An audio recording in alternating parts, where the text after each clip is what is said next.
Welcome to Fanboy and Critic, our show where we go see new movies out in theaters and give you our review. Both the good and the bad. I'm Joe Ortiz and I'll be your fanboy. And I'm Sam Wike-McClure, I'll be your critic.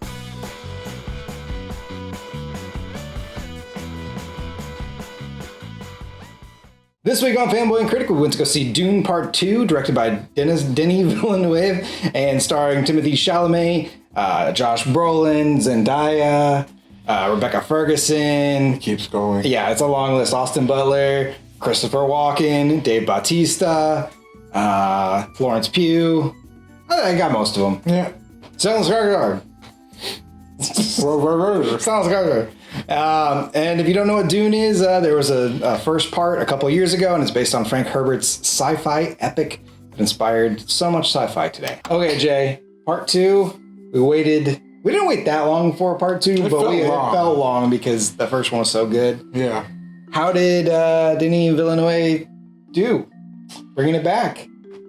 He did such a great job. I mean, I think he just hit it again.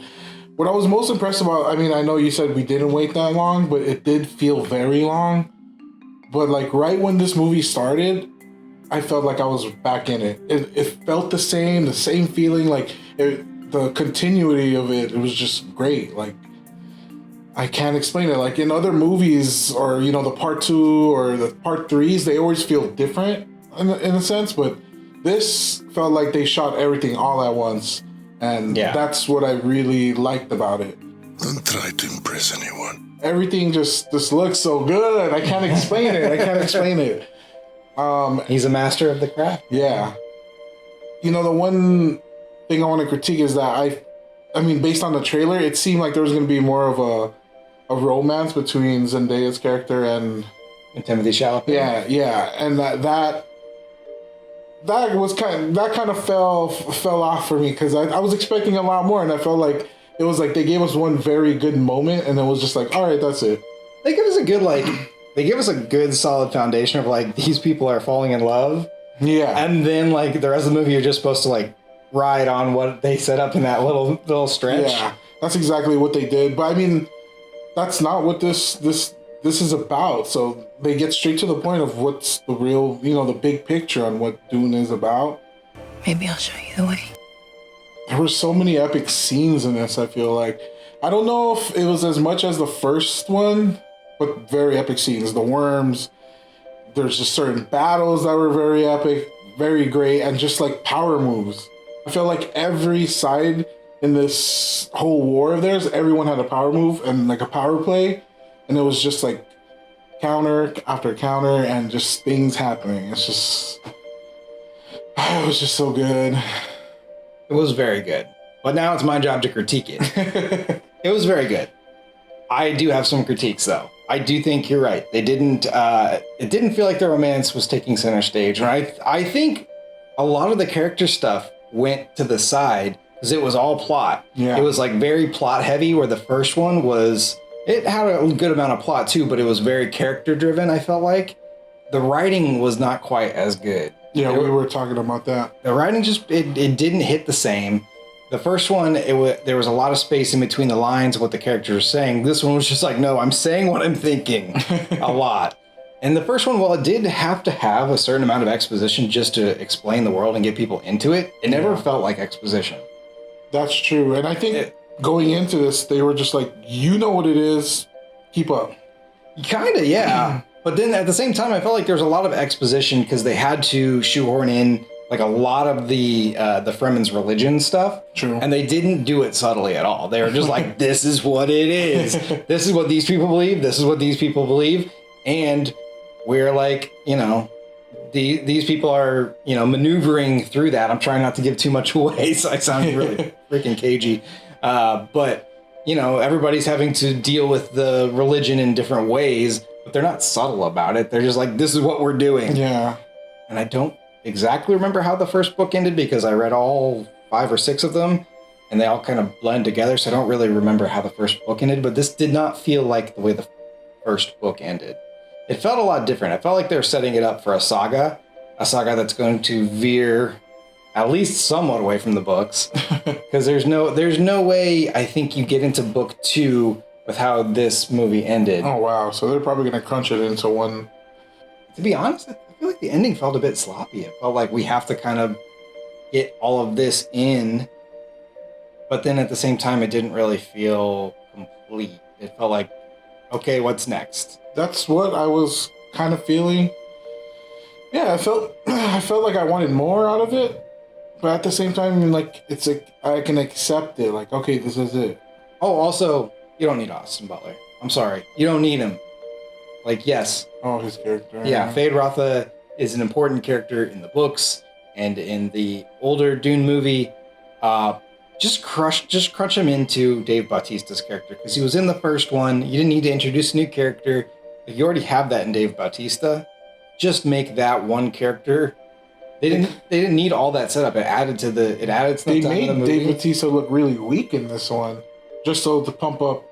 Yeah, his character. And I get that they're trying to stick to the book a little bit, but you could honestly have combined those two characters.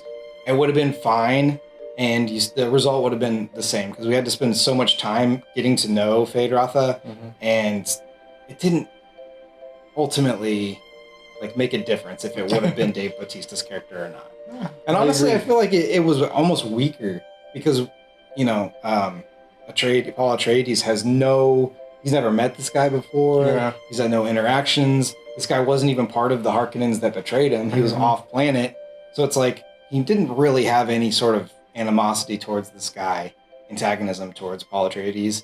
So, I felt like that was weaker than it could have been. All right, Jay. Convince the critics out there to go see this movie.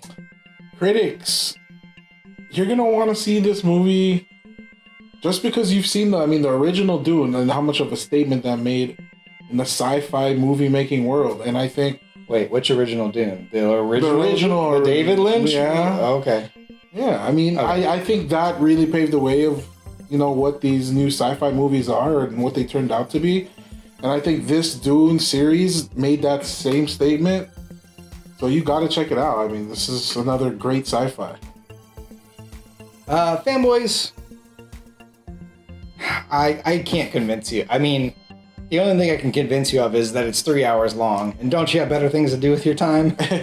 I don't know. It's a good movie. I can try to convince you not to go see it, but we all know you're going to. So I give up on this one. I give up on this one. The rating from love to hate and everything in between. How did you feel about this movie? I absolutely felt amazed. I was amazed about this movie. Like I said, coming into this and feeling like I never left the first one and just how it continued. I will continue to bash this in your head. I think we don't get movies like this very often, especially sci-fi movies that make a statement like this. I think just overall, the plot, how it looks, the sound, Hans Zimmer, it was just... This is what you expect from a sci-fi movie, and they just hit the mark. Completely amazed. It was great. 1 and 2, they're just so good.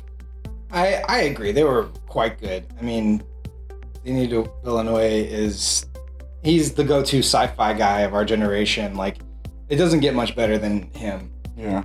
I'm also just at an amaze. Yeah. Which is good. Amazes are very, very good, but I loved the first one. And this one kind of, for all the reasons I said, it kind of fell off. And also they changed Stilgar a lot. Like, I think of Stilgar as kind of a stoic character, and they made him not a punchline, but like more comic relief than I ever expect from Stilgar. So, I don't know, that should have gone in the other section, but I forgot about it until now. So, amazed. It was great. All right, fanboys and critics, thanks for watching. Make sure to like, subscribe, leave a comment below, go to the Discord, go to the Patreon. That's a lot of stuff. Do one of those things, and I'll be happy. We'll be happy. We'll both be happy.